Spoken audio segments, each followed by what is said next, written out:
mga 8 companies ang nag-indicate na interest sa Sito that would intend to put up yung vaccine manufacturing in the country.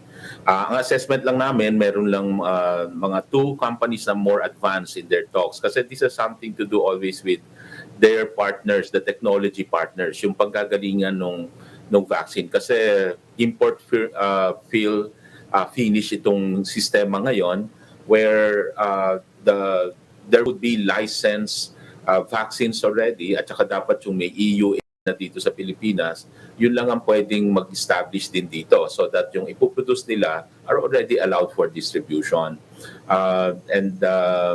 There are, ang assessment namin, while there are 8 companies in the different stages, there are 2 that I guess would be more advanced because one, they are already here. I mean, these are local companies, pharmaceutical companies.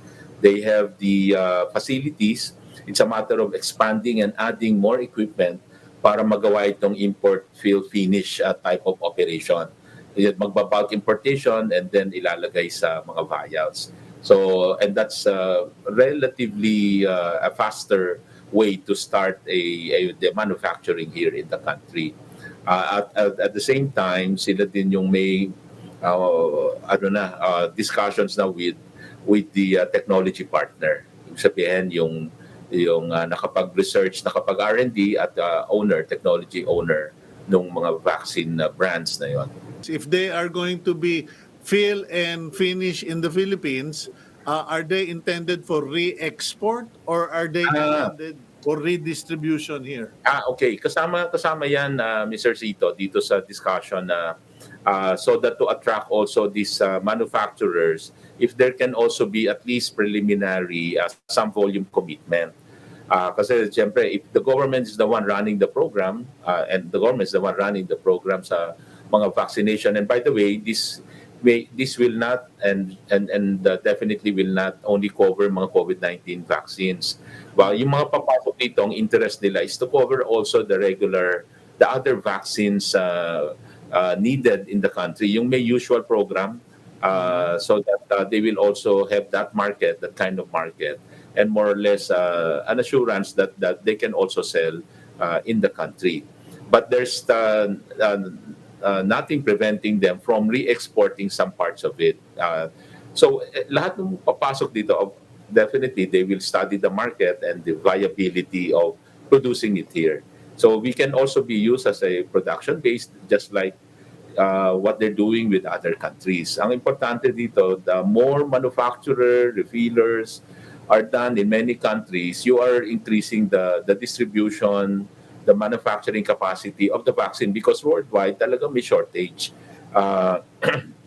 Kailangan ng mga vaccine technology owners is really to multiply their manufacturing capacity.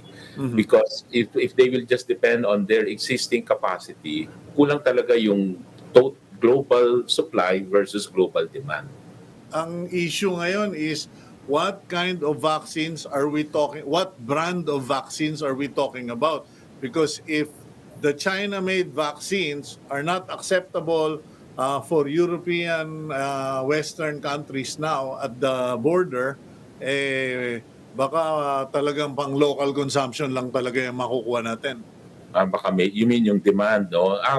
Dito accepted ng Chinese vaccine, ano?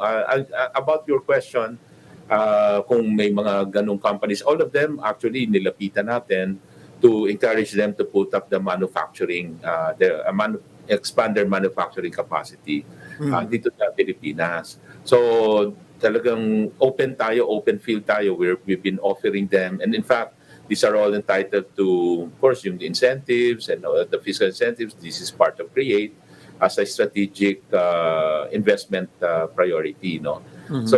So talagang ina-encourage naman natin itong mga vaccine manufacturer, any brand, as long as they have established EUA.